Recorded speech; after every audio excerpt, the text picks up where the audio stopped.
It looked like a good thing, but wait until I tell you. Bill Driscoll and I were in Alabama when he had the kidnapping idea. There is a town in Alabama called Summit. The inhabitants of the town were very normal people.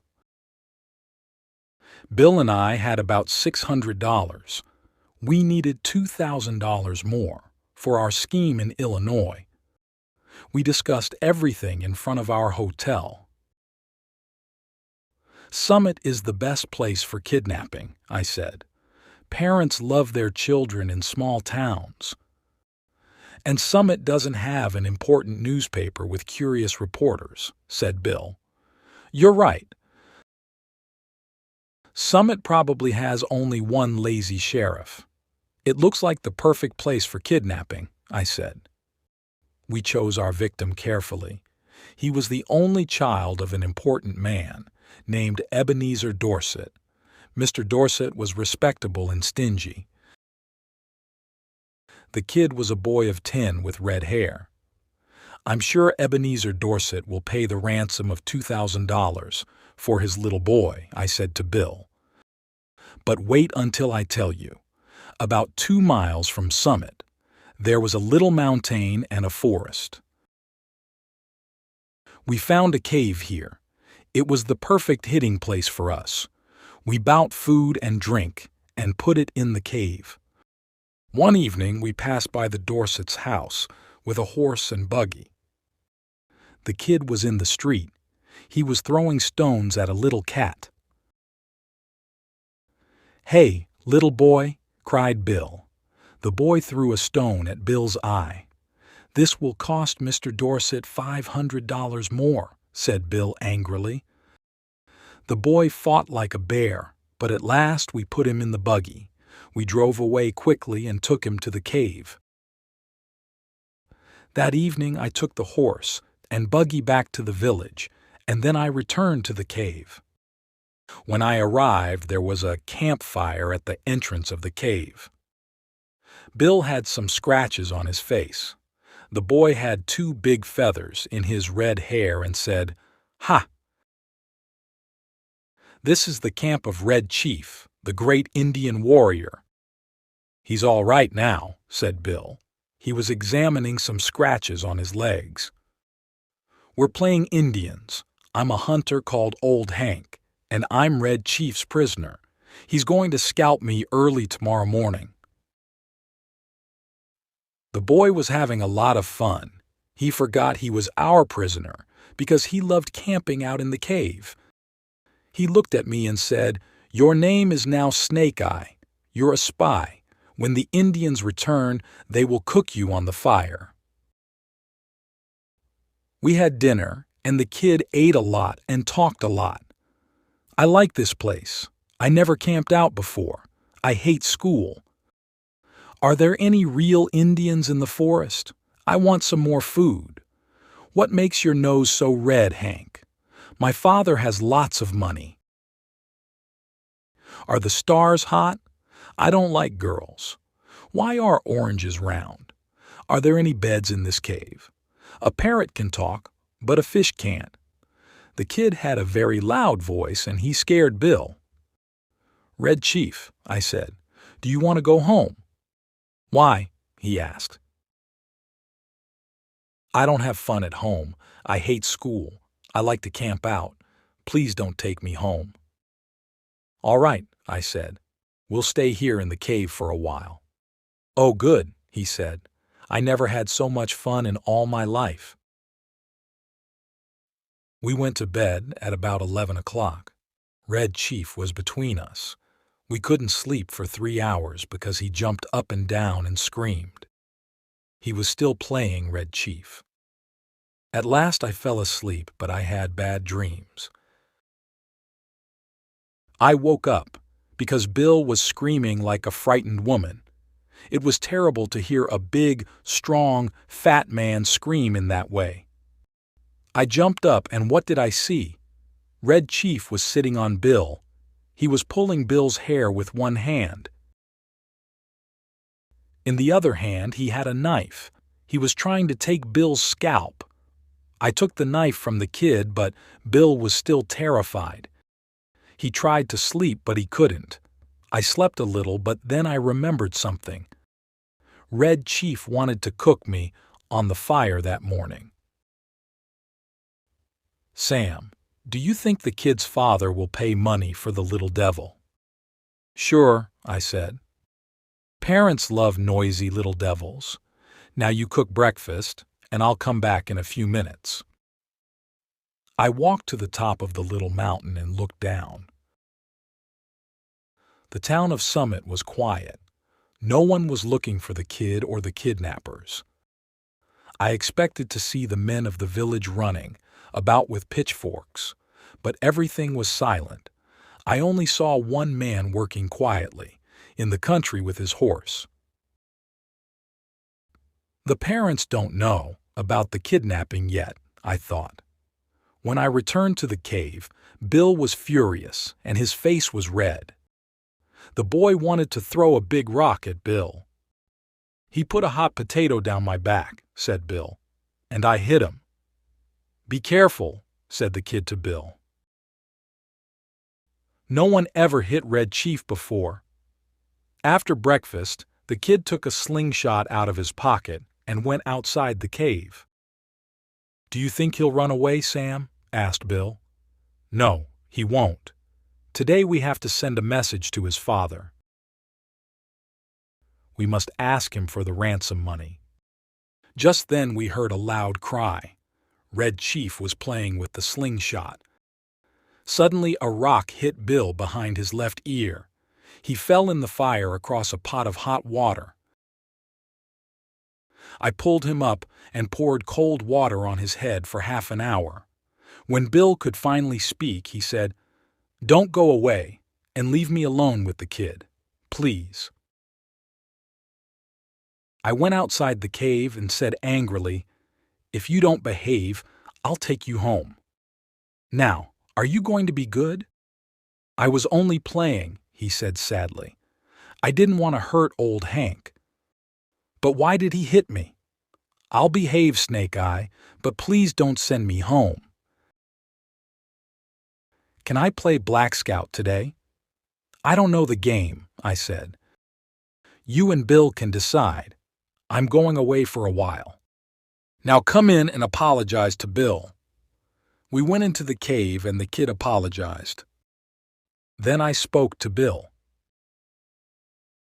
"Today I'm going to Poplar Cove to send a letter to Mr. Dorset. I'm asking for the ransom money. You know, Sam, in the past we did many dangerous things together. I was with you during earthquakes, fires, floods, cyclones, train robberies, and police raids. And I was never afraid of anyone or anything, but now I'm afraid of this kid, so come back soon." "I'll come back this afternoon. Now let's write this letter." Part 2. Bill and I started writing the letter. Red Chief played outside the cave. "Let's ask Mr. Dorset for $1,500 instead of $2,000. I don't think anyone will pay $2,000 for that terrible kid," Bill said. This is the letter we prepared. Dear Mr. Dorset, we have your son. He is far from Summit. Don't try to find him. We want $1,500, and we will return your son to you. Send a messenger with your answer tonight at 8:30 p.m. Tell the messenger to come to Poplar Cove. At Poplar Cove, near the old bridge, there is a big tree with a small wooden box under it. The messenger must put your answer in that box. This is the same tree and the same box where you will put the ransom money at midnight. Do you want to see your son again? Then pay the money, and you will see him soon. 2 desperate men. I put the letter in my pocket. The kid looked at me and said, "Snake Eye, I want to play Black Scout." "You can play Black Scout now." "Bill will play with you. What's the game like?" "I'm the Black Scout. I have to ride to the fort to help the pioneers," said the kid. All right, I said. I think Bill will play with you. What must I do? Asked Bill. You're the horse, said the Black Scout. Get down on your hands and knees. I must ride to the fort. Bill got down on his hands and knees. He was scared. How far is it to the fort? He asked. 90 miles, said the Black Scout, and you must gallop fast because the pioneers are in danger. The Black Scout jumped on Bill's back and started kicking him. Please, Sam, come back soon, Bill said. Listen, kid, don't kick me. I went to Poplar Cove and talked to some people at the post office. One man said, Old Mr. Ebenezer Dorset of Summit is upset because he can't find his son. The boy's probably lost or kidnapped. That was all I wanted to know. I mailed my letter and asked, when is the mailman taking the mail to Summit? In an hour, said a man at the post office. When I returned to the cave, there was no one. I looked around, but I couldn't find the kid or Bill, so I sat down and waited. After half an hour, I heard a noise behind me. I saw Bill. The kid was behind him. He was walking silently like a scout, and he had a big smile on his face.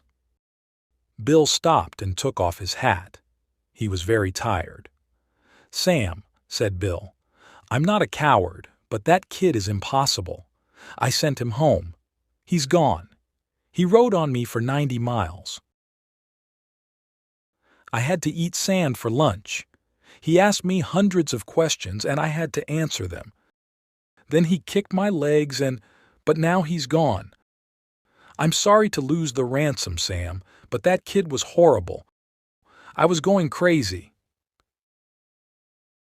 Bill, I said, do you have heart disease? No. Why? Turn around and look behind you.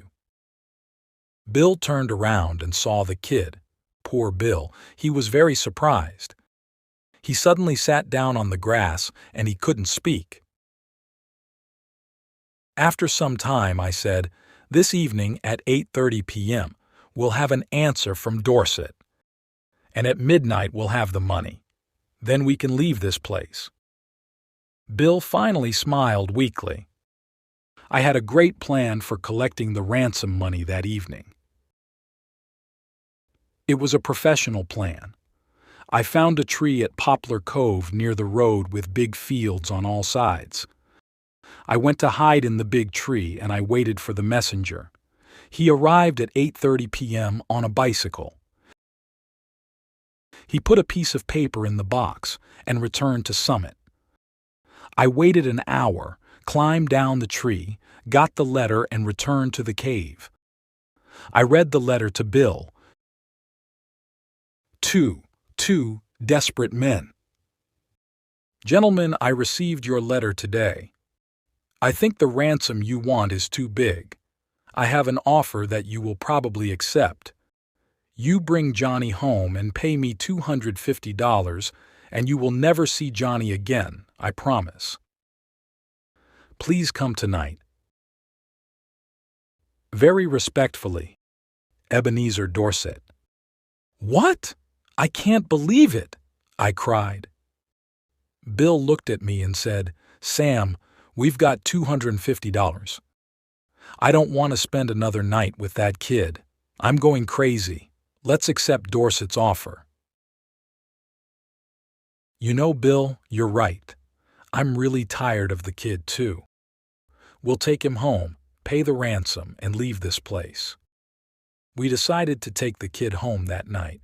Listen, kid, I said, your father bought you a new rifle and a pair of Indian moccasins.